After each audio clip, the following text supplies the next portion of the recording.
Welcome, everyone, to the iBUG Android Insight call. Today is Wednesday, January 18th, 2023.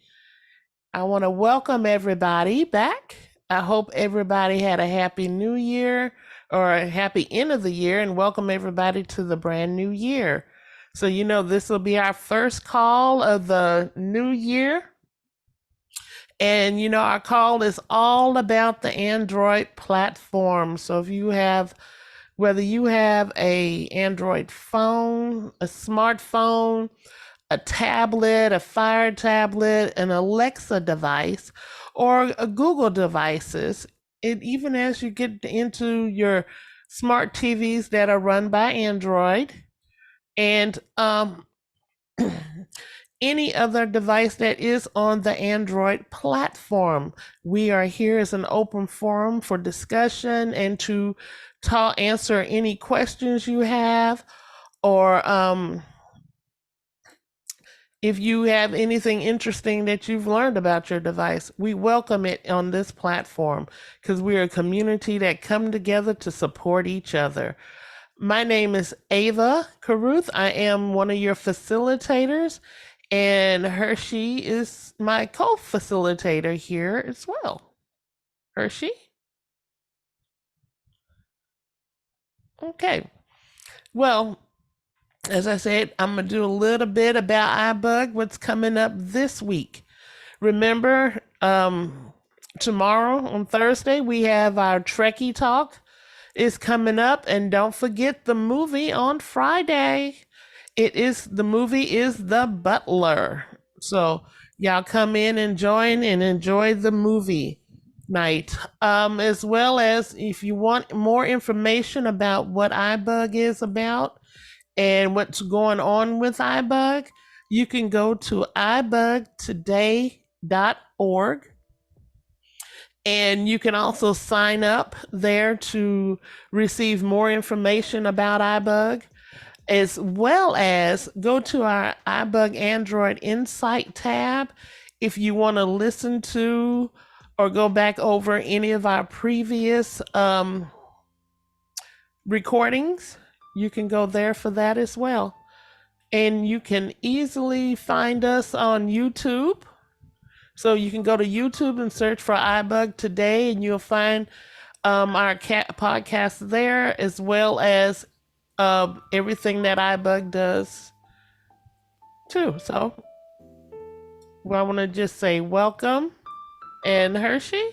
Yes, indeed. I'm right here. Welcome, everybody. I'm Hershey from Central Florida, and really want to welcome everybody. We're going to get started here shortly, so I guess introductions are due, right? It's 2023, Ava.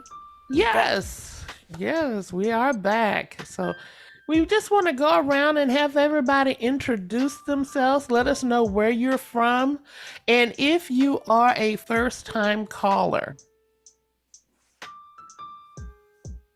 Elisa in Porter, Texas. Welcome. Vincent in New Jersey. Welcome, Vincent. Renee Catherine in Colorado. All right, Catherine, and then we have someone else. Renee in Cleveland, Nancy Ohio. Unger from California.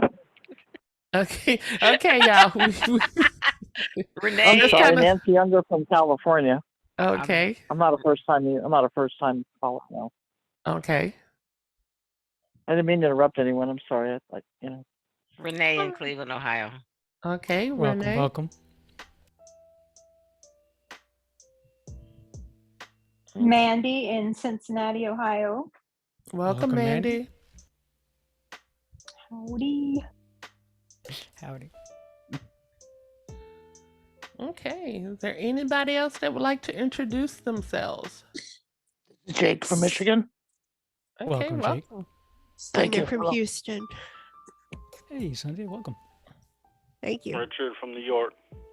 Welcome, Richard. Welcome back. Okay, that's 3 months I've counted, right? Yeah. Mm-hmm. Okay. Is there Marie from Houston. Hi, Clarice. Welcome, welcome. Hey, Ava. Yes. Okay. Is there anybody else?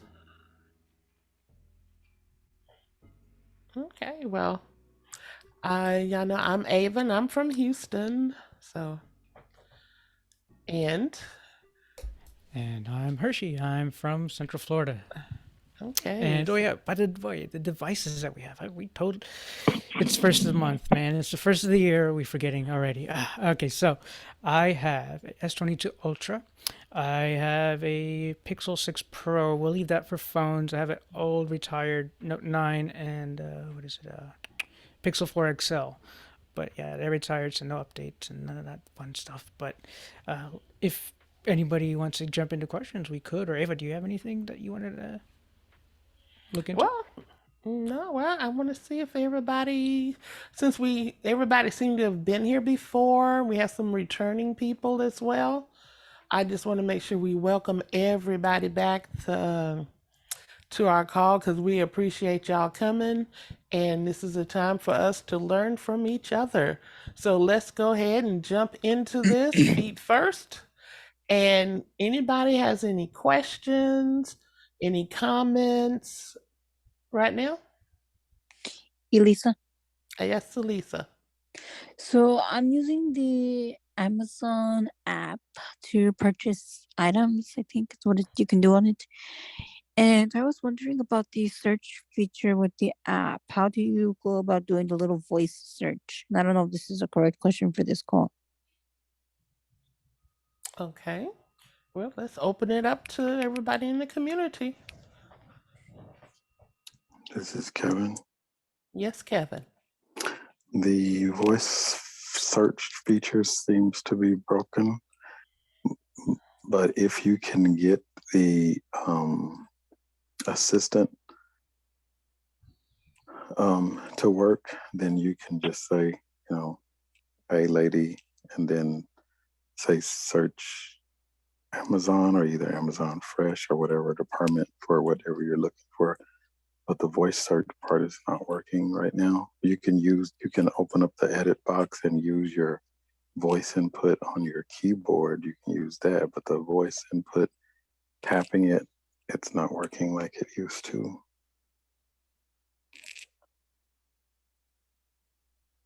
Appreciate that answer. Anybody else have any other thoughts, or are we good on that type of answer? Okay. This is Richard. Yes, Richard. If the voice search isn't working for the A lady, if you're using the Google, you can do the voice deal for the Google search, and that will pretty much do the same. And the Google voice, it's the same thing. It's the keyboard. Just look for voice input and double tap that and say whatever it is you're searching for, and it'll bring it up in results, or you can just push the button for search. Thank you. Okay, thank you, Richard. All right, so now, is there anybody with any other questions? Any other comments? So, Elisa, or do I have to wait? Go ahead, Lisa. So I notice my A lady when I'm sleeping, it turns down the volume on its own, and I'm not even doing anything or telling her to do anything. Is that natural, or is that something that's supposed to happen by itself without someone talking to her? And also sometimes if she keeps talking to herself, I'm like, I didn't even tell you to talk to me. Huh. Wow. Okay. Yeah. The AI ladies or gentlemen and machines. Anybody have an answer for Miss Elise? Why would this speaker all of a sudden need to start chattering or turn itself down? Richard? Yes, Richard. I have noticed that with mine as well. Not the volume going down on its own or going up on its own. That part I don't know what to say there, but the talking on its own, I had to pay attention because I recently just got it. I only had it a few months, and I don't know how long you've had yours, but you might have to let it get used to the surroundings, because I found out if anything such as a television, a commercial, or if you have another device and it happens to say the word Alexa, it's going to activate it automatically. So other devices will activate it as well. Oh no. And I was like, how do I get that to stop? And recently it did. It stopped because it got used to the voice. It got used to its surroundings. So now it doesn't activate with television saying Alexa or anything, or only when it hears an actual voice of me saying Alexa, which I had mine turned off, so it's not going to activate. But the volume, that I'm sorry, I can't help you on that part. That's perfectly fine there. Would anybody else have a thought to this question? This is Catherine. When you change the wake word for your Alexa device, and it happens to say the wake word on a TV show as part of the dialogue, it will go off, and it thinks it's being, summoned. So I find that quite interesting. I did it on purpose, changed the wake word to a certain word, and I watch certain TV shows of a sci-fi nature, and so I have fun with it when it goes off. I laugh every time. Thank you. No problem. Yeah, I was gonna say, hey Ziggy Marley? Never mind. Maybe her speaker went off. But anyway, I agree. And the one other spot that I could suggest to maybe look under, this is Harshid by the way, is to go under settings or Alexa settings and look under the privacy and stuff, because all these new features that do get rolled out to Amazon or whatnot, or to your speakers, are all controlled by the Alexa app. So if you kind of dig into that, I don't use that ecosystem heavily. I only have it on my remote control. That's as far as me and A Lady are getting along. But with Google devices and such, you always have a control center of sorts, which is Google Home for Google devices. And then the A Lady has the A Lady app. So if you maybe dig around in there, you might be able to either turn off the whispering mode if it annoys you, or it might have just rolled it out because they're little kids and stuff you're reading a book to, or they're sleeping, and so they're trying to be a little bit smart and say, hey, look, we put a feature out there that you didn't need to turn it on and it's there for you, but how do you turn it off is what we need to look at. This is Renee. Go ahead. I don't really use my A Lady that much, but I did notice that on my Google that there were some default settings, like in the evening it got dimmer at night, and so like Hershey said, I had to go in and find out how to change that for my one that had a screen, change it so that it didn't dim at night, because I need the high contrast. So there might be some settings in there that are default settings that happen on a cyclical basis that you might find you want to change for your own personal preferences. Exactly correct. Thank you so much. And the floor is open, so if anybody else wants to go ahead. We have a raised hand, but we don't need to raise hands, by the way, in this meeting. So if once I hush here, just say your name and we'll acknowledge you and you can ask your question. Hi. Oh, I'm sorry. Go on. This is Shay. Go ahead, Shay. Hey.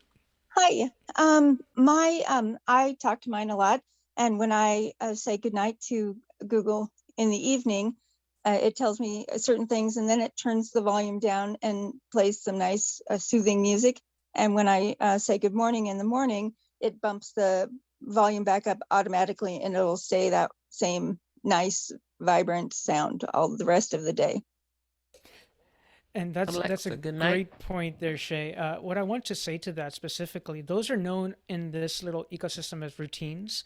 So Google has its own routines it could do. So when you said that you say good morning or you say good night, Alexa, those are trigger stop. words, and those oh wow my voice sorry those trigger words will make it do specific functions. So if you wanted to set up your own routines, you could, and you could have it do certain things with your lighting, or play punk rock in the morning so you wake up or something. I don't know, anything you like.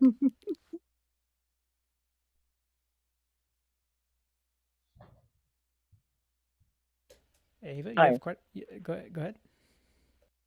Hi, this is Nancy Younger, and this is interesting.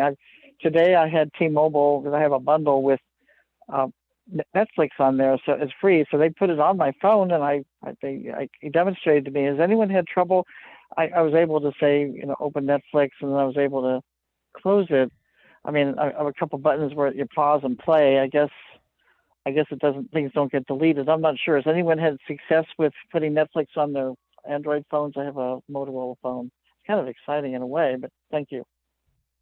Super exciting. And if anybody has an answer, please just state your name and we'll acknowledge you. This is Renee. No one's done that. Go ahead, Renee. Hi, Renee. Was the question, do I have it? Does anybody have it on an Android phone? Netflix? Yeah, it was kind of exciting. I put it. I asked for a TV show, The Good Nurse, and I mean the guy showed me how to do it, and it was kind of interesting because I have a bundle with T-Mobile, and it's part of the bundle. I don't know any more money. It's kind of exciting. Every while listening to a movie on the phone on my smartphone. Yeah, has anyone successfully done that? Yes, I've done that, and if I remember correctly, Netflix might be the one that allows you to play something with the audio description turned on and with the video turned off, so you can save on data. I think that's the one. I'm not positively sure, but if it might have that feature on Netflix also. Yeah, I have it on my tablet and on the TV. So I think it would coordinate with the. I hope it would coordinate with the smartphone. Because I had to change my password. I couldn't remember it. They said everything else it would be okay, but I don't know if that's true or not. I'm not sure. Yeah, but it does work. It does work on your phone. It's fine. I've used it. Okay, that's interesting. Thank you.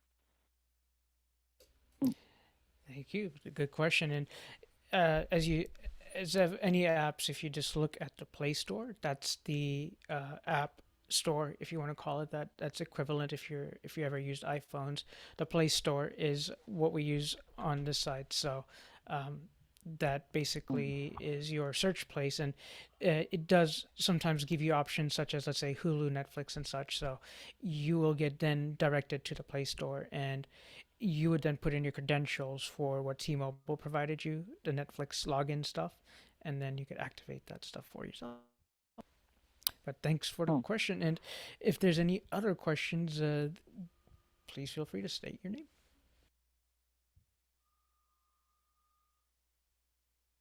This is Renee. I have a question. Go ahead, Renee. It's like a comment and a question.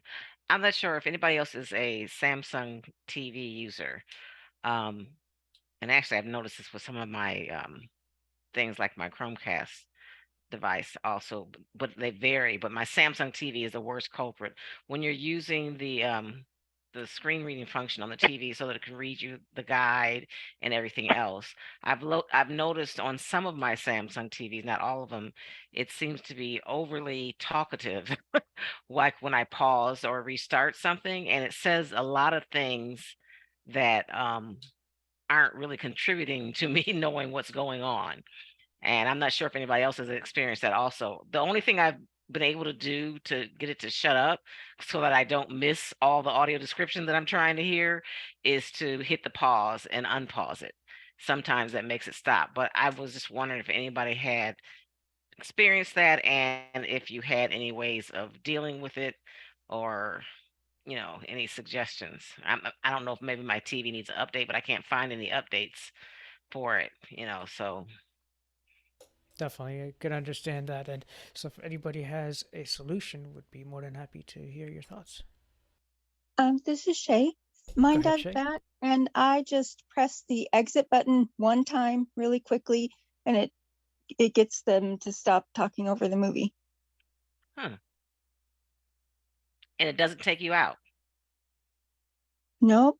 Now, I'm very careful when I press it, though, that I don't press it too many times too hard, that I just go in and know exactly where it is, tap it, and it usually stops it. Okay.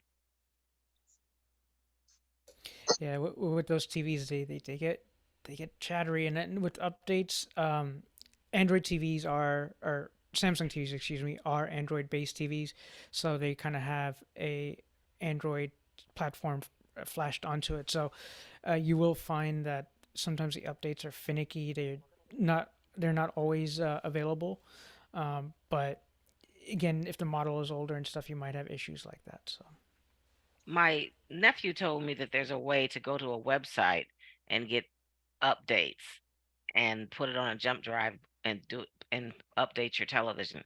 Has anyone ever tried that? if it's not from manufacturer, this is Hershey, by the way. If it's not from manufacturer, it's probably not recommended. You just don't want to lose your TV and that component. You're best off buying a Chromecast or Yeah. or a device like that and just plug it into HDMI, and you're good to go from that point. Okay, yeah. All right, thanks. You're welcome. Any other thoughts, questions?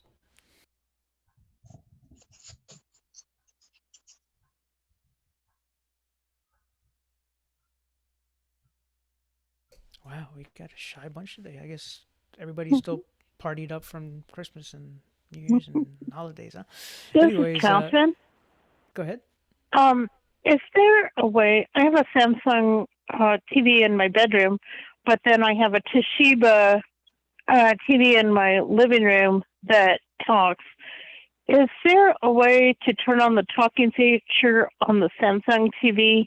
Right now, it's not on, and I've had this TV for quite a while, probably maybe almost 10 years.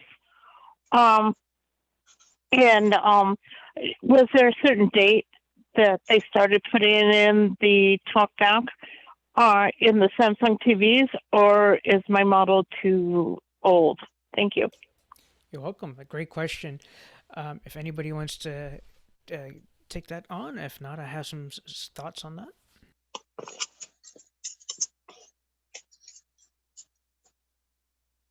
Okay, I guess my thoughts are out. With Samsung TVs being old or new and all of that, as the previous question with Renee's question there, it's probably easier to buy a Google Chromecast with Google TV. Oops, there goes one of them. Okay, there, it didn't go crazy. But anyway, if you use one of those, it basically can give you the smarts and the screen reader aspect. So you get TalkBack, and then you could install your apps and what have you. And all you're doing is hooking it up by that basic cable. If it's 8 to 10 years old, you have a HDMI cable. So if you hook that HDMI cable to the little device, a little square box, probably smaller than a cell phone, and it has a little remote and what have you, which has Google Assistant on it. So you might find that be a easier tool, because then you have an assistant that says, "Hey, G, can you go find me, I don't know, Dexter," and or, "Hey, G, can you go find me some comedy," and it will then sculpt all your. Let's say you're hooked up to Netflix, you're hooked up to Amazon, you're hooked up to Freebie or Tubi or all of these other ones. They're Pluto's. There's so many out there, but it will all be in one source, and it'll find, okay, you like comedy, okay, I think Gabriel Iglesias will be funny for you. And so it'll be easier to do. It's a cheaper cost. I think $50, and on sales it's down to $30 at times. So it's probably the easier way to make any smart TV or any old TV be smarter. And if anything, I think most people in modern day want their smart TV to become a dumb TV, because there's just so much going on. This is Ava.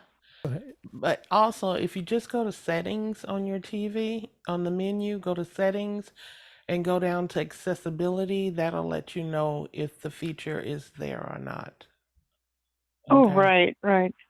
I should have had my nephew do that for me before he left for college, but I forgot to have him check it out. I had checked out a Roku device on that TV, but we could never make it work. So that's why I pretty much left that TV alone, and I just watch pretty much one channel on there. Once in a while, I surf on it. It's hooked to an antenna, and so I'm getting channels off of that. So that's how I use that TV, just to kind of watch the news, pretty much. But I would like to be able to watch more on there if possible. Thank you. But it is connected to Wi-Fi, right? No, it's not. It's just connected to an antenna right now.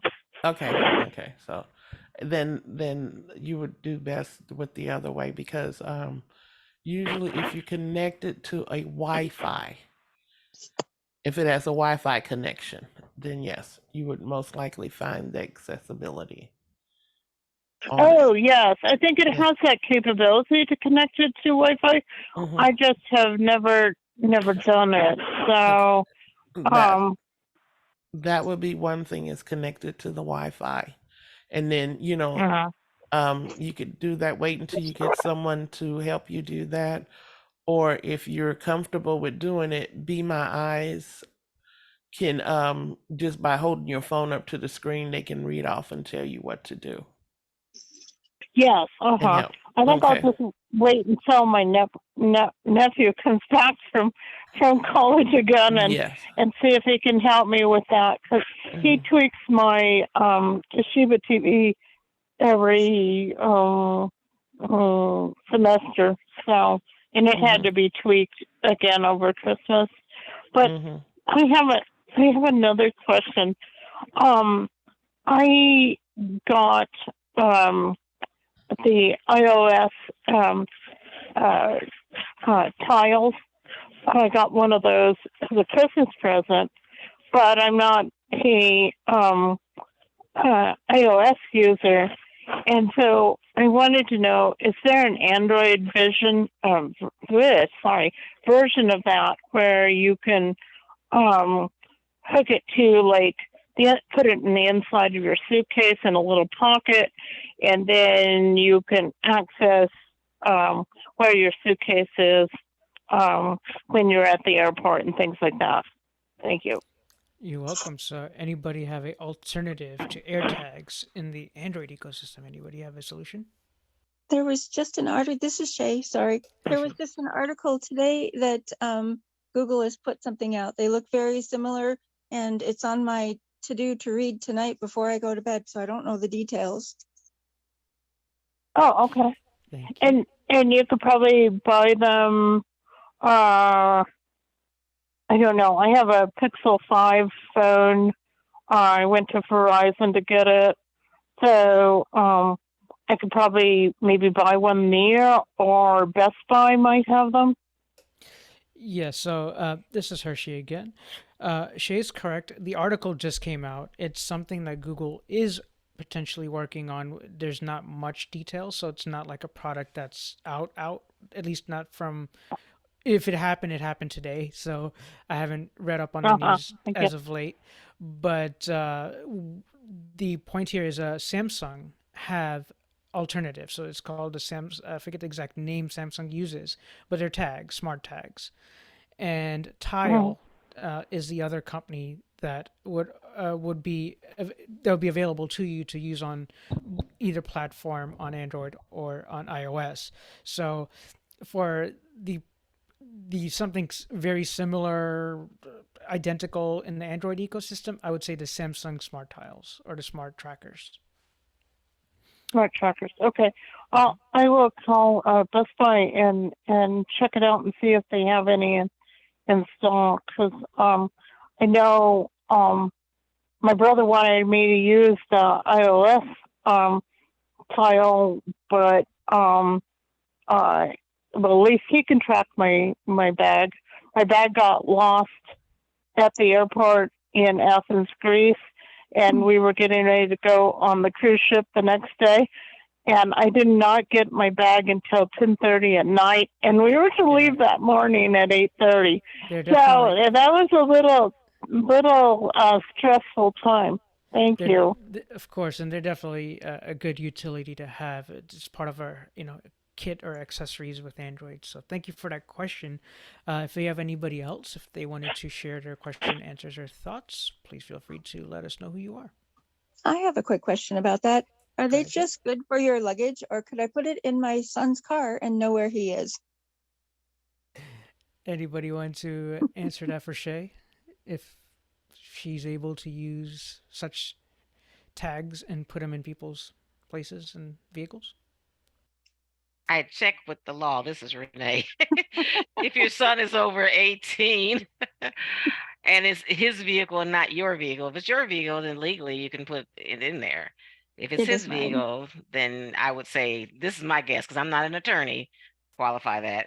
But I would just say, as tempting as it might be, and Renee and Michelle, this is why I kind of let it slide a little, because it is true. We need to know what is legal, what isn't legal, and it's our privacy. At the end of the day, it's our privacy. Mm-hmm. So you don't want to buy a tracker from Joe Schmo Company, and Joe Schmo Company is tracking you, but then they're also tracking what your behaviors are. Whereas at least you're buying from a reputable company like Samsung or let's say Google, you might be sure they might be tracking you for their sakes, but your information is a little bit more solid and safe. Yeah. Okay. Thank you. You're welcome. And this, can I move on? This is Renee. Sure. Yeah. I have a question. I ran into this before, and I don't know if it's still happening because I haven't checked lately. And I was wondering if anybody else experienced this. When I use my Google Chromecast, and when I'm going to Hulu, it does not use TalkBack and wants me to turn TalkBack off. Does anybody know if this is still happening, or if they do know, is it going to ever change? Thanks for the question. Any answers out there? Anybody know?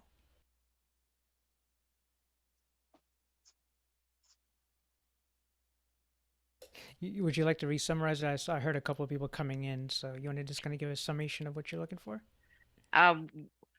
When I use my Chromecast, and I try to go to the Hulu app, I have TalkBack turned on for the screen reader, and the Hulu app will tell me that Hulu doesn't recognize TalkBack and that I have to turn it off, the TalkBack, to use the Hulu app, and Hulu supposedly has something of its own to use. And I was just wondering if anybody knows if that's going to be resolved. Are they going to resolve that issue? If anybody has answers, please feel free to share. Yes, just a side note. Just know we do not have to raise our hands. We just ask that you wait till a lull in the conversation, announce your name, and we will recognize you. All right? Mandy, you had a thought, actually? Maybe?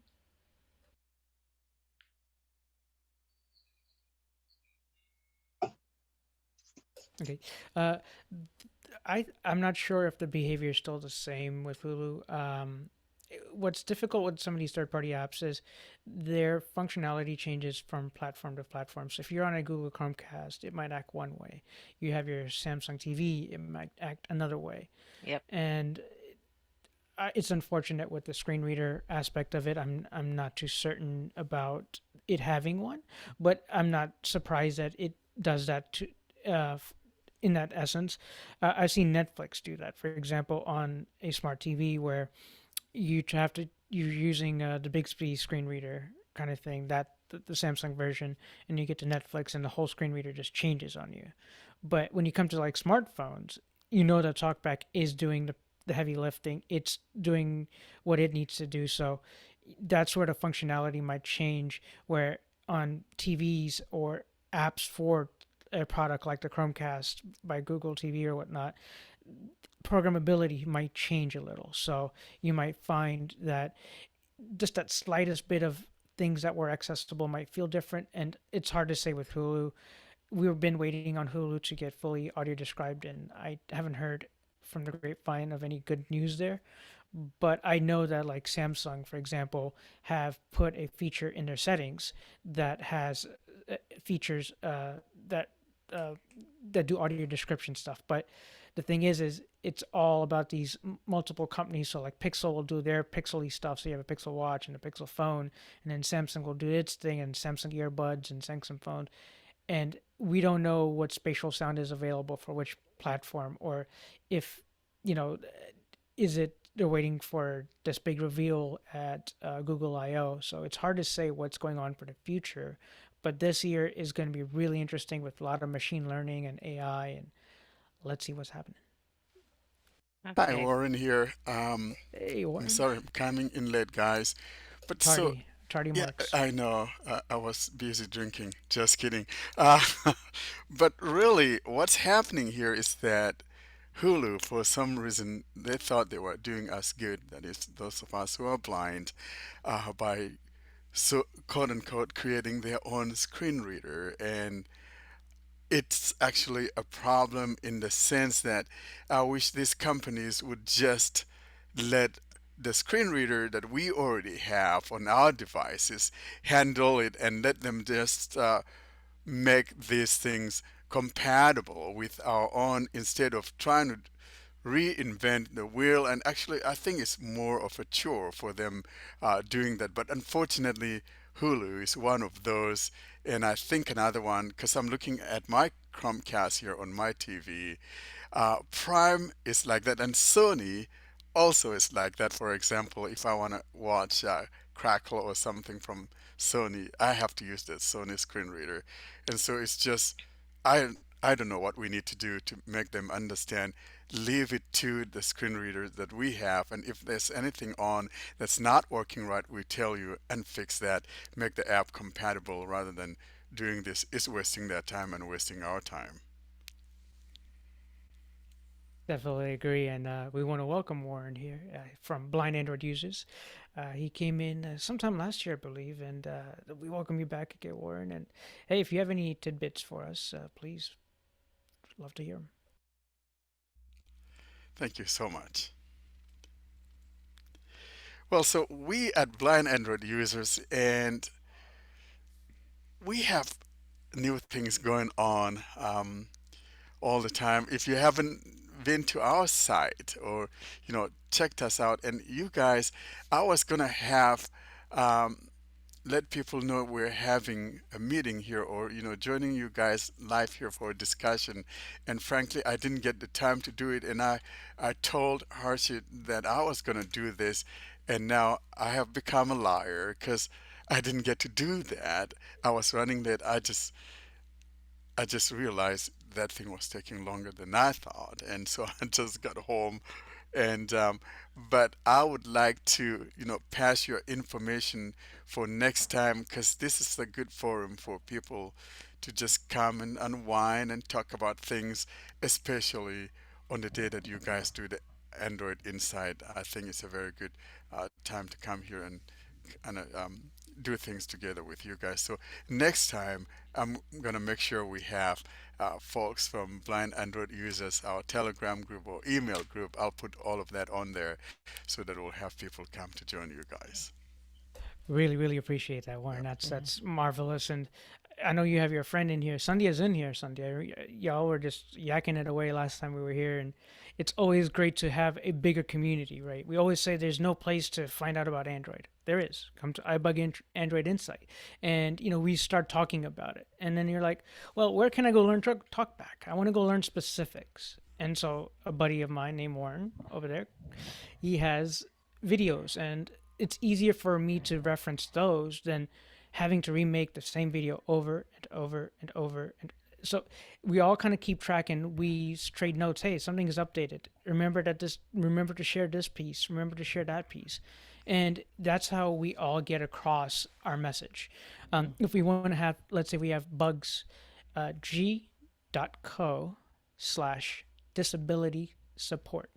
A wonderful website to keep in the back of your pocket. You have any issues on any kind of Samsung or Pixels or what have you, email them, text them, connect them with Be My Eyes, and it just becomes a really easy way to access Google. That's how you email them, that's how you talk to them. And I know Warren and I, we've kept on hammering and email disability support, and we've got a lot accomplished just from, hey, this is broken, that's broken, and can we fix it together? Because it's better to do it as a whole than just one person. So, thank you. And I still have a fight with Sonia yet. She was going to come to our podcast at some point uh, as guest and talk about, um, the Insight, Android Insight, and she hasn't come yet. So, Sonia, if you're hearing my voice, lady, I still have a fight with you. You need to come yet. Well, since we do have some champions here of Android insight and knowledgeable people, if anyone has questions, please feel free to unmute yourself. Please say your name, and we'll try to answer your best. This is Richard. Go ahead, Richard. It's funny that the three of you, Warren, yourself, Hershey, and Renee, was talking about the screen readers and the third party and letting the screen reader do its thing. I have got to say, I don't know for sure if I'd done something extra, but I had turned it off. And those particular areas that says you have to turn screen reader off, we don't accept it, we don't acknowledge it, we don't know what it is, there is a setting that is third party, you can turn it off or on. Now, again, I have to say, I don't know if I'd done something extra, but when I went into the settings of my Chrome and it says more options, and I went into that new incognito, and in the browsing deal, it will say third party on and off. And when I actually turn third party off, I have been nonstop. The screen reader, just anything and almost everything I got into is always there. It doesn't shut off. All right, thanks, Richard. Again, I just have to throw in there, I don't know if I might have done something extra to have that happen, but I know I turned third party off. And understood. You Anybody are correct. have a solution? And sorry, okay, Warren, go ahead. Sorry, Harshid. Because my wife was watching. Now, my wife isn't blind, but so when she went into Hulu, and of course the screen reader came on, and she's like, how do I turn this thing off? So I went in there and turned it off for her. However, I didn't turn TalkBack on to see what it will do, and I'm glad you brought that up. And so if it lets us turn it off and bring TalkBack in, then we are good. Thank you, Richard. Any other thoughts? You're welcome. I have a little bit of my own problem too. This is Richard still. Go ahead, Richard. I don't know if anybody says. I've heard recently people still have this issue. Mine is thinning out and it's not as severe as it used to be, but it's still there. Just out of nowhere, out of no reason, my phone talks like somebody is entering something. It does, the voice activation. It beeps and blings, and it says voice activating the voice to search, and I'm like, nobody is touching you. Why are you activating?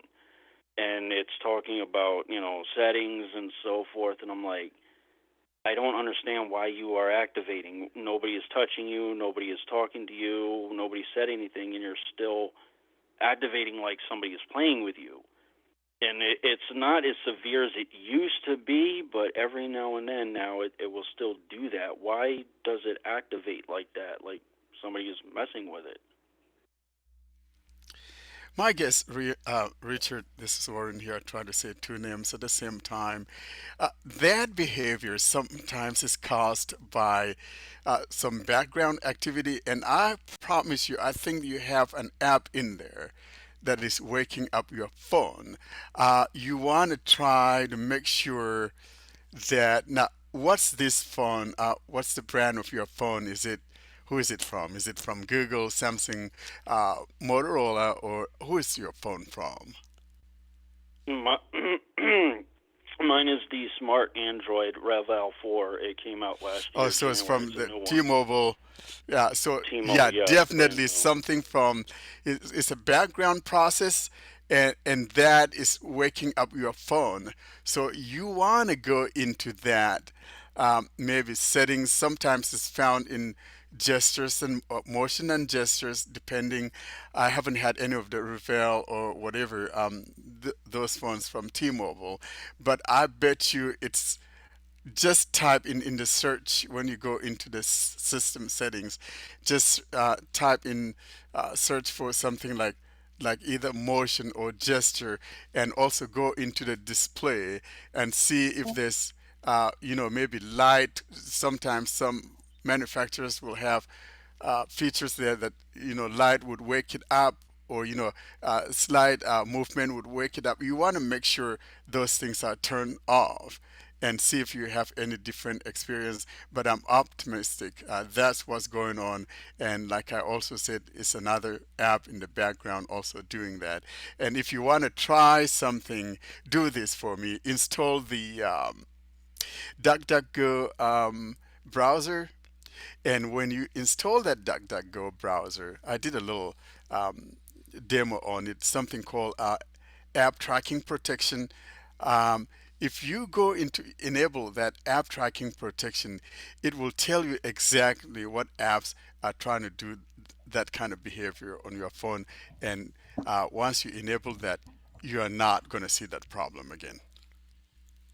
Right, and that's what got confusing because after a while, when I first got it, it was almost nonstop, and Yeah. now after several months, it's still doing it, just not as severe. Now it's just out of the blue and out of nowhere it will do it, and it's like nobody is touching you and nobody is activating you. It's slowed down, and I'm like, something had to have happened in updates. When it got updated, that might have caused it to start surfacing again, or something got turned on again, and I just didn't know it. And Richard, we Yeah. do appreciate that you brought that question up from last month, since we have more people here, different people. So that's always a good thing to remind anybody. If 1 month your question doesn't get answered, you might have a solution the next. So we do appreciate that. And if we can, we're trying to get some more people in. So if anybody hasn't, asked a question, feel free to go ahead and say your name. I think I heard Mandy or somebody was trying to get in here. So if anybody wants to ask their question. This is Renee. I had a quick question. Go ahead, Renee. You mentioned that somebody had classes on talkback or teaching sessions or something. Hershey, I thought I heard you mention that. Hey, yeah, this is Hershey. It's so blind Android users. Warren is part of that group right there, and so we're kind of a community of just people all around everywhere, from Facebook and this and that. We've all kind of cultivated together some way somehow, and so there are videos that Warren did, I believe, on Talkback. You could mention that more specifically, but here's kind of a good place to ask the questions and then get into the midst of things. And if you have questions specifically, like I said, it's a way we could discuss what's going on. And then if you need to learn or kind of get some kind of a tutorial or what have you, it's not necessarily a tutorial, but it's a way you could at least look at it as a video format and see how to kind of do something. And we could talk about it here. Even just to remind you, with iBUG Android Insight, we could go type that into YouTube, and all of our past shows, so Okay. revision, fitness, all that, it's all available there too. All right. Thank you. Yep. Any other questions, thoughts? This is Kenny. Hey, Kenny, go ahead. I just had a question. As far as purchasing a phone, I know Samsung has awesome hardware. How does the Pixel 7 Pro stack up to it with their pure Android versus whatever Samsung has? Wonderful question. This is Hershey, and I'll open the floor up. Anybody have any suggestions on their Pixels and Pixel E7s and all that fun stuff comparatively to Samsung?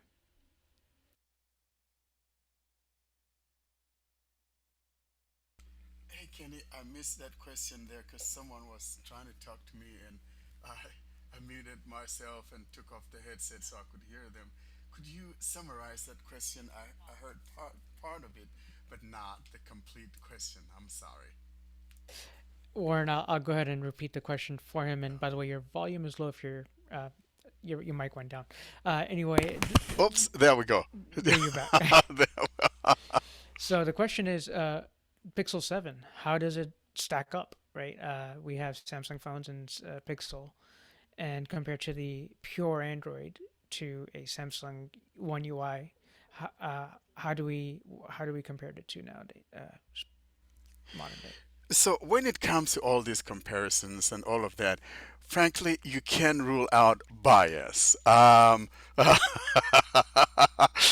However, I'll say the strengths as they are. Um, I say that though, if you there are some things that Samsung has extras in their take on Android that actually people really like. However, um, the problem that we have, I mean, they're both great phones, but the only problem that we have, because you can't go wrong with either of the two, but the problem that we have is the fact that Samsung, for some reason, has its own version of TalkBack, and it's not always, you know, up to par with what we have, the same experience that we have on the Google Pixel phones. And so, for example, I give you this. We just got version 13.1 on the Google Pixel phones to the version 13.5 on Samsung phone, which is based off version 13.0. And we have newer things in version 13.1. I'm sorry, go ahead.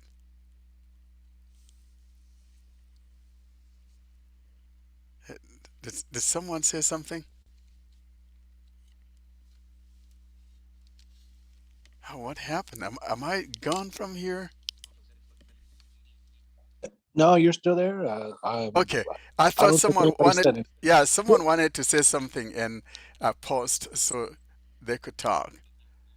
But if not, so s- some of these things are some of the problems, but hardware wise, they're both great phones and you can go wrong with either one of those. But I would say that the Pixel phones, uh, they have easier software. The One UI, which is the one that Samsung is based off, actually is really nice. Actually, sometimes even better than what we have on the Pixel phone. So if you want ease of use, let's say you're coming from the iPhone, for example, and you want to kind of keep some of that knowledge that you have from that, maybe the Samsung phone might be the one to go for because some things are very similar in several ways. But uh, if not, then you can go wrong with the Pixel phone. So you can go wrong with either one of those. But if you go with the Samsung device, then you have to bear in mind that sometimes the newer features in TalkBack wouldn't come on till a little bit later. So we're waiting to see Samsung rolling out version 14 from their side, which would coincide with the features that we have in the Google 13.1.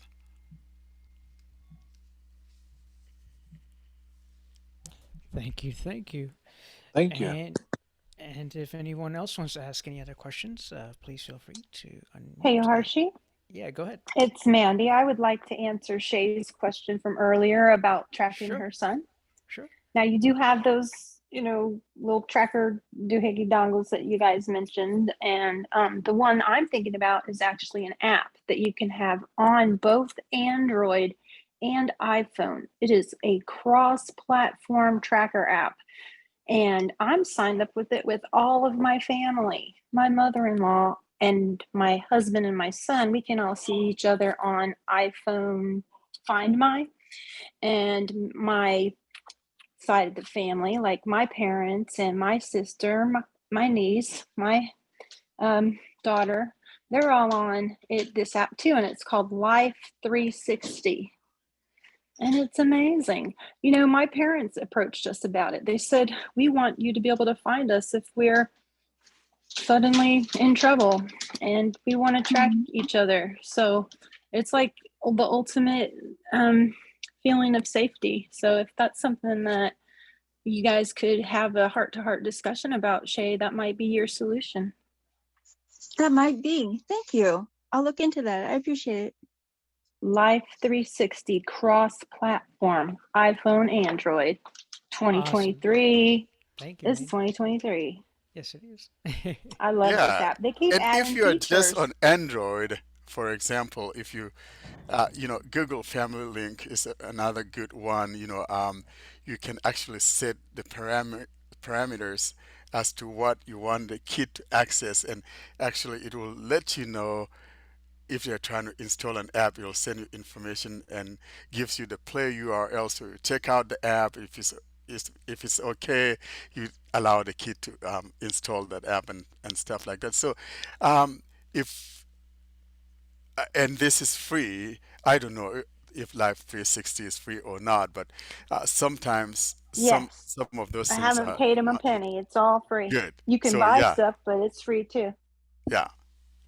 Because yeah, there's some very powerful ones out there, but they want you to do that subscription, and something I try to run away from, you know, subscriptions. Me too. I agree. Yeah. Well, thank you for that answer. Appreciate that. Well, if anybody else has any questions, thoughts, concerns, please feel free to let us know. Hi, this is Nancy. I have a question about, well, this is kind of embarrassing to ask this at this late date, but is there, the Braille keyboard, maybe the Orbit writer versus the Hable or something else? I know it's subjective. What do people have the most success with regard to Android phones? Thank you. Anybody have a answer for it? So I purchased the Braille writer. That's the mobile Braille writer from Orbit, the $100 one. That's the one you're talking about, right? Yeah, the Orbit. Yeah, they call it the Orbit. It's Orbit Writer, but they call it the Orbit Reader on the app. I mean, yes, the Orbit Writer, the Braille, Yeah. the keyboard. Yes. So I got that when it first came out. I think that thing came out maybe like 2 years or so ago. I don't remember exactly. It's a $99 little plastic thing. Now, frankly, Yes. it's not bad, but I got it and I unboxed it for our podcast and demonstrated it, and I put it back in the box. Never used it again. Uh, and then I just gave it away not too long ago. But it is a good thing if one really wants to be able to have something on the go. And instead of taking a big keyboard with you, you can just put that thing in your pocket and be able to quickly do composition of text or whatever. If you're doing long writing of some uh, productivity, you want to type some whatever, that comes in handy. The only drawback, of course, is that you'll have to read the thing on the screen and listen to what you have typed, because it doesn't have that braille output. It's just an input thing, but it's not a bad idea. I wish it were cheaper. Frankly, I don't think it warrants that $100 price tag that they threw on it. The Hable One is real expensive. That's over $300. That's crazy. That's made in the Netherlands. The Hable One, the Hable. I think it's called the Hable. Oh yeah, the Hable. So the Hable one, they sent one to us at Blind Android Users to review, and my friend, because I had them send it to one of my co-hosts, and he says it's not worth it. However, um, it's just I think that you wouldn't go wrong with the Orbit, mobile rider or whatever that thing is. Yeah. Yeah. Well, interesting. Now, is Android 13, does that have Braille capabilities? Someone said there's something, I don't have Android 13 yet on my phone at this point. Yeah, it does, and it's absolutely better than what it used to be when we only had Braille back. Now we have, there's no need, the pairing process is very simplistic because all you have to do is to make sure that your Braille device is turned on, and once you tap on Braille display, it automatically shows what Braille displays it can see, and all you have to do is tap on the one you want to pair it with and just tap on connect. And if it Huh. requires a pin, um, most of them is 0000 4 times. You type that on the Braille device itself, and you are in. It couldn't be any simpler. I really like it. Mm. Yeah. Oh, for iOS 13, pardon me, for the 13, for 13. Thank you. Wow, interesting. Yes. Okay. Thank you for the answer. Really, really good to know. So, no more braille backs soon to be. No, no more Braille back. So I do want to mention this we'll draw though. that line in the sand now, right? Right. Yeah, but I do want to mention here in passing though that um, so there's no, if you're a traditionalist and you like your grade 2 Braille, that is no longer available, and it's something we're talking to the guys at Google to see if they could bring back, because all you have now is the UEB. If you want to see Yeah. things in grade 2, what we used to call that grade 2, then you have to choose the UEB. but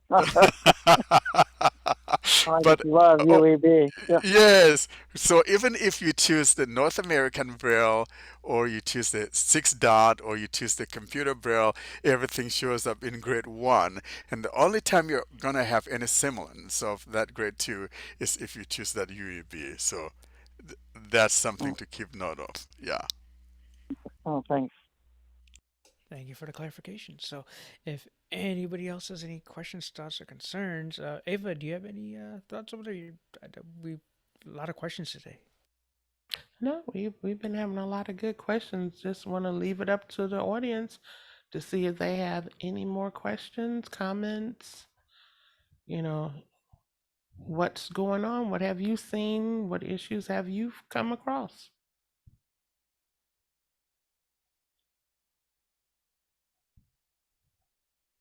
Okay, well, I know I've had one new little issue.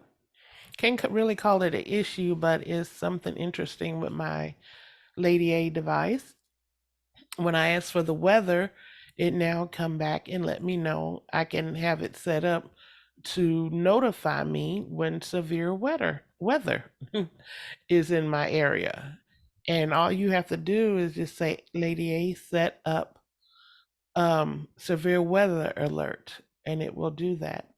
So it will pop up in notifications as well. So anytime you can ask for your notifications, and it will let you know, if there was any severe weather alerts. This is Catherine. I just experienced that today and yesterday. We had a severe weather alert with our snowstorm, and it will, if you ask it the temperature, it will say, there's a severe weather alert for your area. Would you like to hear it? And you can say yes or no. Thank you. Yes, thank you, Catherine.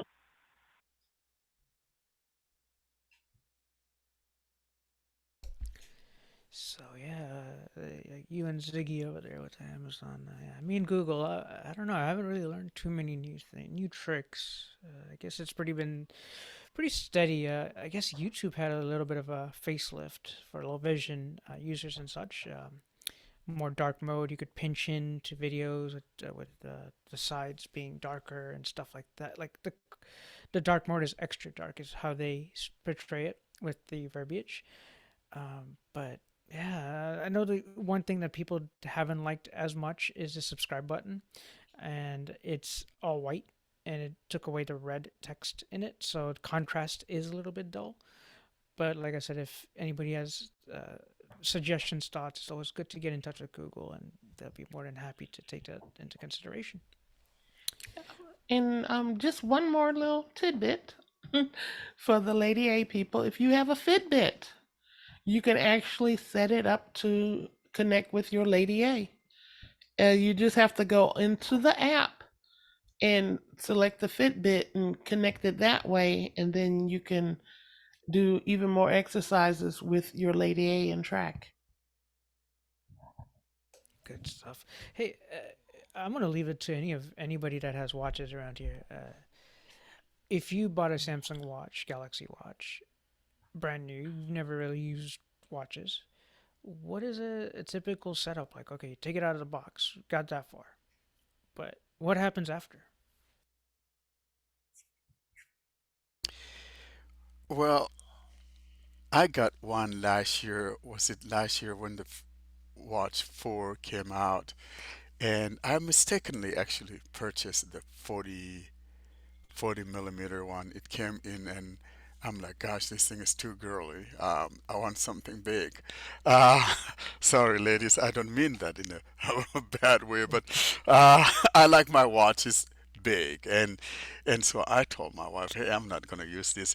But for me, what I did was actually when I got it out of the box was trying to turn on accessibility, and frankly, when I did the traditional method of holding down my two fingers on the face of the watch. It came up talking, and I was able to set it up, and then it tells me to download the Samsung Galaxy Watch Assistant if I don't have it, and I already had it, so I opened it and finished up setting it up with uh, the the watch app on my phone, and the same thing is true with my Google Watch that I got. However, with the Google Watch, I think they did something better. You just have to tap that little button that's above the crown three times, and it'll just activate accessibility. So that's the contrast between that and the Samsung Watch that I saw.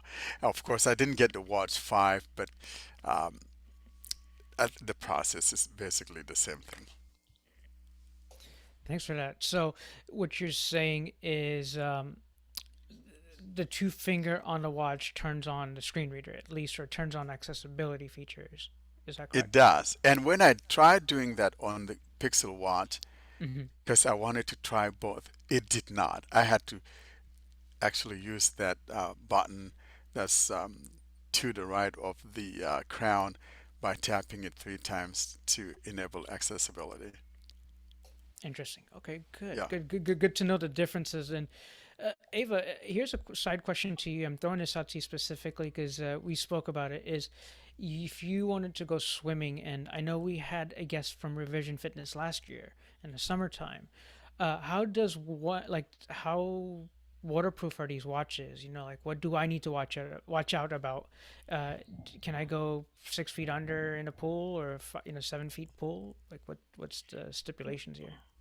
No, actually, the watches before you get in the pool, you just swipe over until you get to the swim app. Once you activate it, you will double tap on start, and it'll count you down and set it in swim mode, which is like a water lock mode. And once you get in the pool, it does track your activity in the pool. So if you're swimming, it tracks your laps. I do water aerobics, so it tracks it like I'm swimming.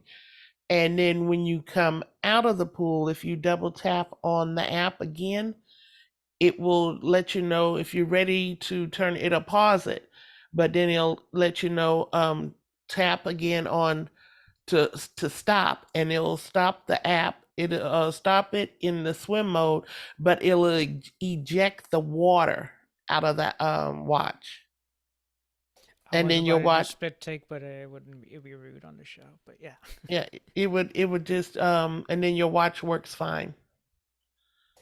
that So is amazing. See, I never knew that whole process because we always get something and I swim with my like. How do we really use it? And I really appreciate that. That painted a picture for me. So I must turn on the swim app. I turn on swim first. Watch goes into a lockdown Yes. mode.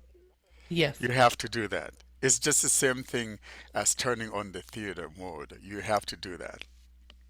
Understood. And Warren, have you taken out your Pixel Oh well, no, because version? I'm not. I will never take mine into the water. I'm sorry.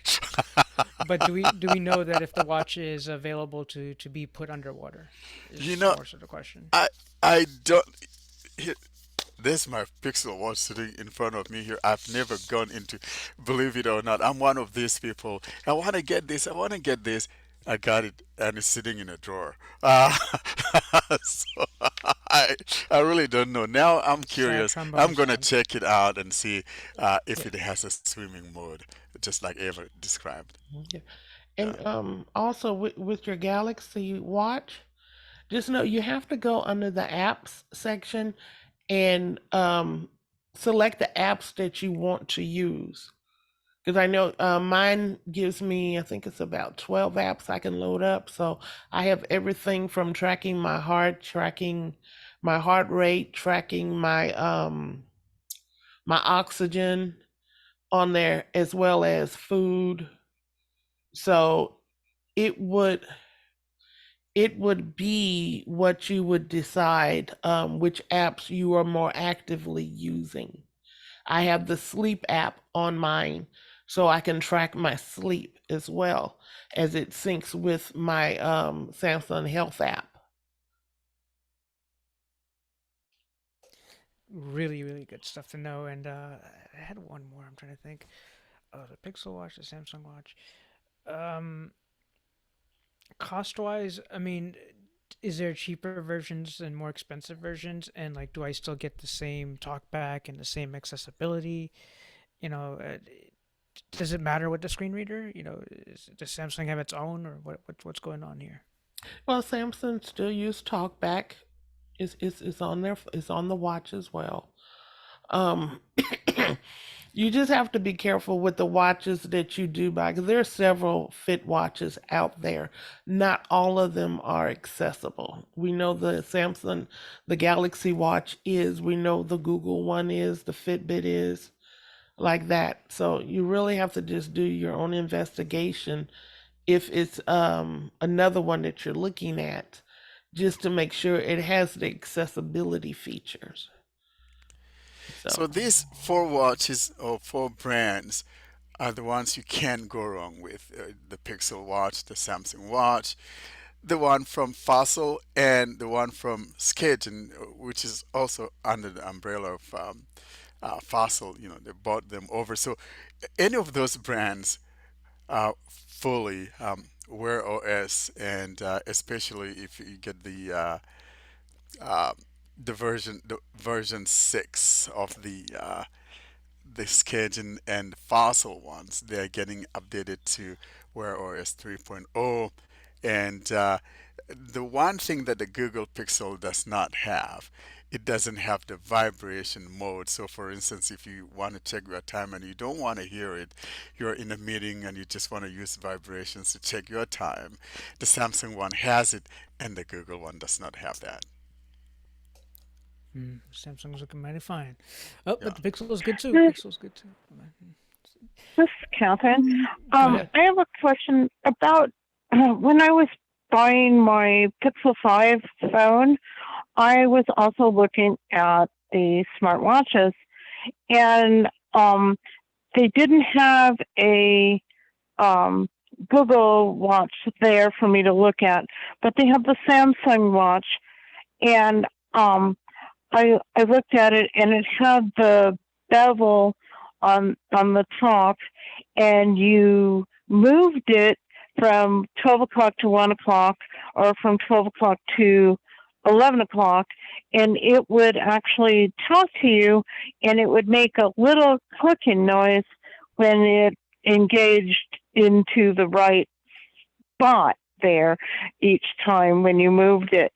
How does that compare to the Google Watch, even though I haven't seen one yet? Thank you. So you're talking about the crown, you know, how you can use that to move through items. Yes. Yes, the Google Yes. one does that too. You know, I should have turned on my phone, my watch, but it does that. Let's say I'm in settings, and if I don't want to be touching the screen, I could simply be using that crown. Move slowly with it, and it will tell you the items as you go. And when you get to the one that you want, and you hear it, you just double tap there, and it will activate it. So both the Samsung one and the Google one does. But if you get the regular Samsung one, like let's say Watch 4, that one doesn't have that crown. Even the Watch 5 doesn't have that crown anymore, but instead you move your finger on the edges of the phone and that simulates that crown. Thanks, Warren. So that's The a haptic crown, right? Yeah, Basically. so you don't have the mhm. physical crown like we had in the Watch 4 Classic that had that crown, that stem that you can roll it around. Instead, you just touch around the edges of the screen and move that way. Thanks, Okay, Warren. and I must have seen the Samsung 6 because you say the 5 and the 4 didn't have the crown, but the 6 does. That's No, the no, one that I no. The, saw. the the 4 has the crown, the 5 Oh, doesn't. So Samsung only has oh, Watch 4 and Watch 5, um, and those are the ones that are running on Wear oh, OS. then Now I the saw the 6. 4. Yeah, the 4 is what you saw, and it's the 4 Classic. If you get a regular 4, it doesn't have uh, that crown. You must get the 4 Classic if you want that crown. Ah, I see. And they told me at the store that either the Samsung or the Google Watch would work with my Pixel 5 phone. So, but that was last year in May that I saw it. So, I'll have to go back in the store and look at it again and see what they have available. For the Google Watch, what number should I look for? There's just one, the one that it released last fall, last fall of 2022. So that's the only Okay. watch we have, and the only thing that makes it different from the Google one and the Samsung one is that in the Google one, there's only one size. It's a 41 millimeter.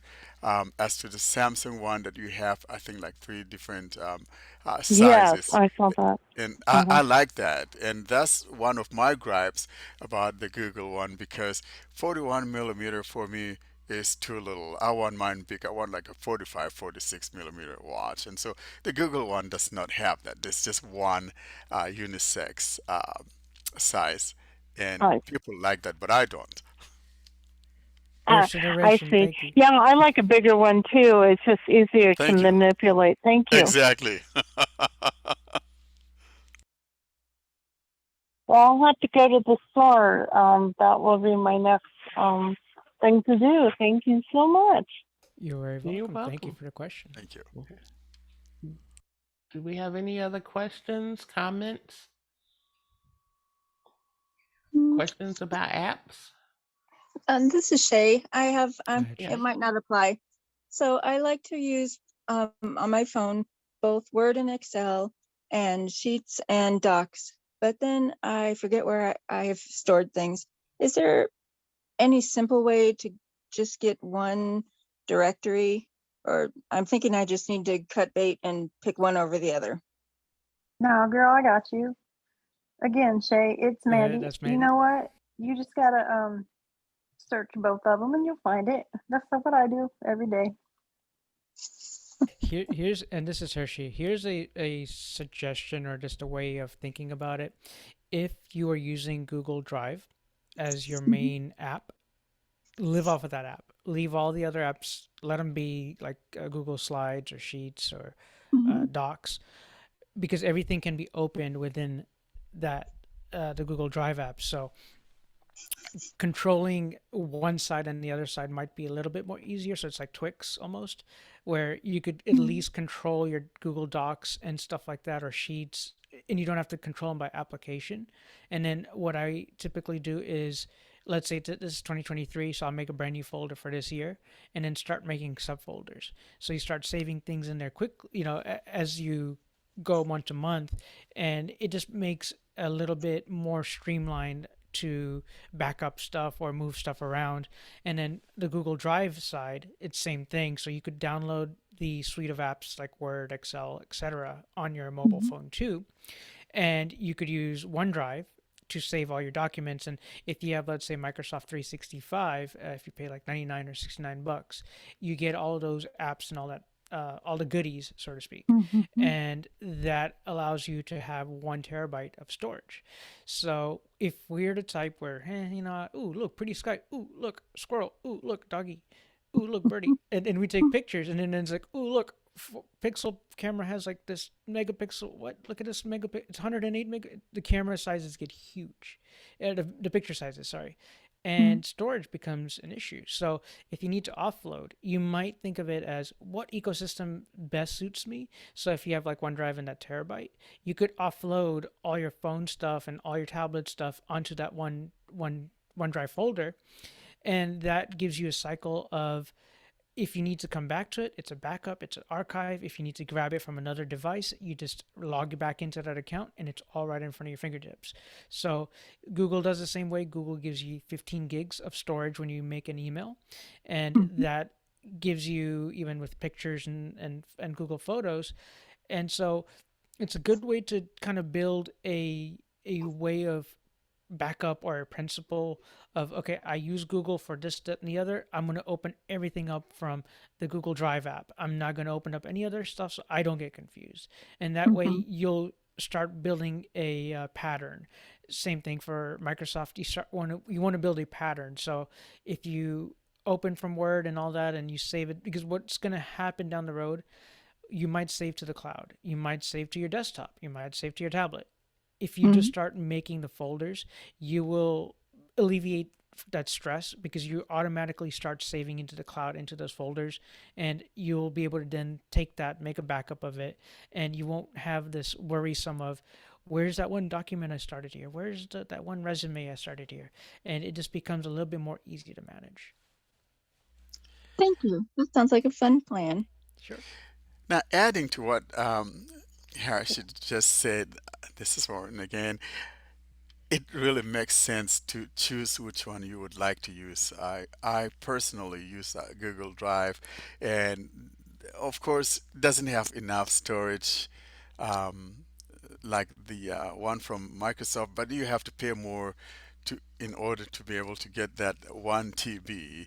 I subscribe to the 100 gig, which is $20, 19.99 a year or $2 a month, and I figure it's just better for me to pay 20 bucks a year than paying $2 every month. And so I haven't even used I think I have like maybe 90 gigs left or whatever. So I hardly, I purge the things that I don't need. So I still have a lot of room, but it makes sense to kind of choose which one you want to use. Microsoft will give you 5 gigs free as to the 15 gigs that Google would give you. And like if you're like me, then you could just add that 100 gig, for $2 a month or 20 bucks a year. And so it all depends. If you like using Microsoft, then I say use the Microsoft Drive. And the good news is, your things are synchronized uh, throughout your different devices, even if you have the iPhone, if you have, like Google Keep or whatever, those things will still show up there. So I kind of like that process of keeping it under one roof. Hey Warren, this is Hershey. So let's just say it's 2023, it's January. You don't feel like paying for it because you're going to buy XYZ company. Uh, you mentioned only using 90, so you're still under the 15 gig threshold. But let's imagine you use 30 gigs of that 100 gigs. What happens? Do you lose your data? Do you keep it? Do you have to remove it, or do you get pushed down back to that 15 gig threshold? No, what happens is if you exceed your quota, um, it will let you know that if you want to continue to receive new material or be able to save new material, you either have to either buy more storage or you need to purge some of the stuff that you don't need. Understood. So if it's month to month, if you bought 100 for this month, you didn't need it. you didn't use it, then the following month you don't worry about it, don't pay for it, and you just move on with your happy day. Yeah, so the 100 gig is something you pay for monthly, or you can pay for it, annually, $20 a year. Yeah. Great. Thank you.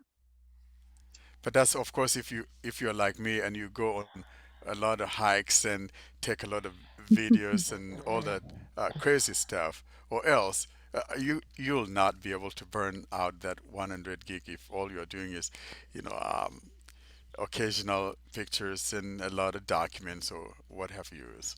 Warren, you just full of. I just got a lot of questions for you today. I guess I don't know. So imagine this: you're on a hike.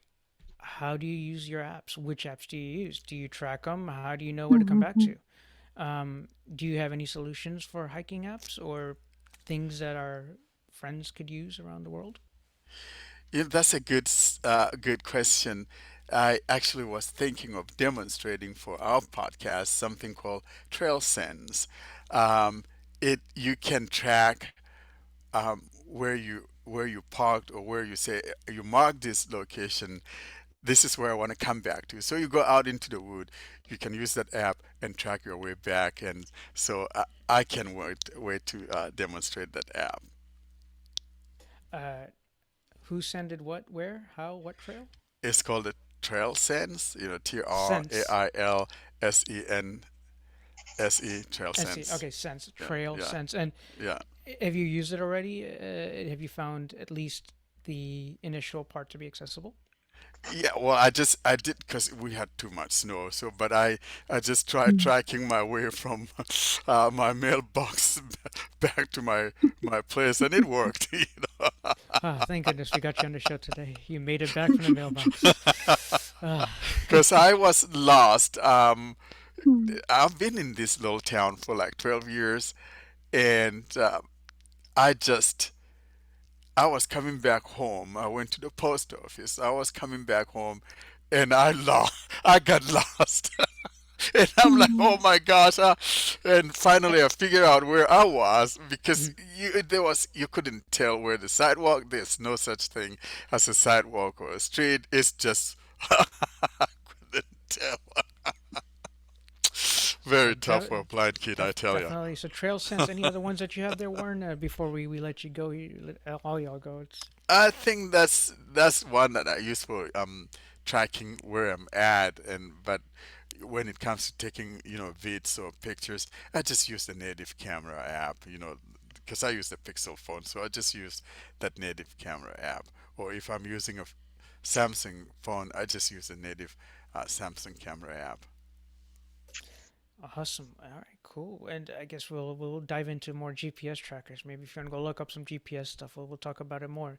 Hey, Warren, man, I Richard. know there's a lot of these other guests, but you coming in from blind Android users, please come on by again, man. It's always fun to have you here, and all of our guests here tonight, like wonderful questions. I mean, like we went from one topic to another topic to privacy, and I learned a lot personally. So thank you so much for teaching me as well.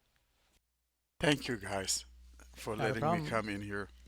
And Ava, do you have any thoughts on Well, we're what should? getting down to our last 2 minutes, so I want to open it back up to the audience. Go So ahead, if you Catherine. have any questions, Catherine, I see you may have a question or a comment. This is Catherine. Sorry, I pushed the wrong button. Um, I wanted to say that I am using the blind shell phone, and I love it, and I've had it since June, the end of June, and it is really a great phone. And I just downloaded the app that is BBC. Uh, iPlayer. I can't remember the. BBC, Yeah, no, it BBC Sound or something like that. sound. Yeah, thank you. Yeah. Yes, and I listened to 2 episodes on there, 2 podcasts, and it was absolutely wonderful.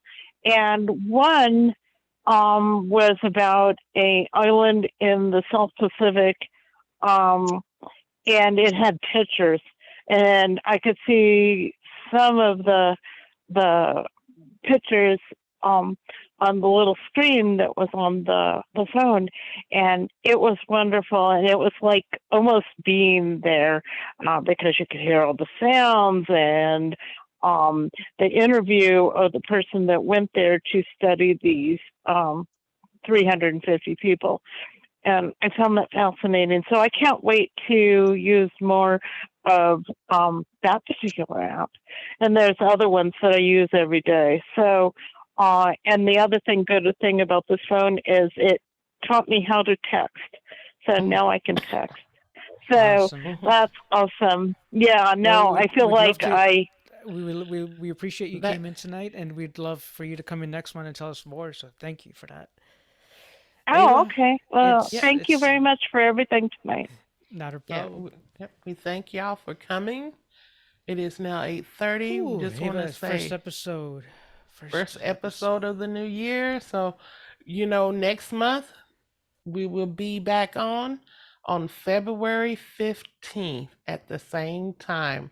I want to say everybody have a good evening, and Hershey, wonderful working with you.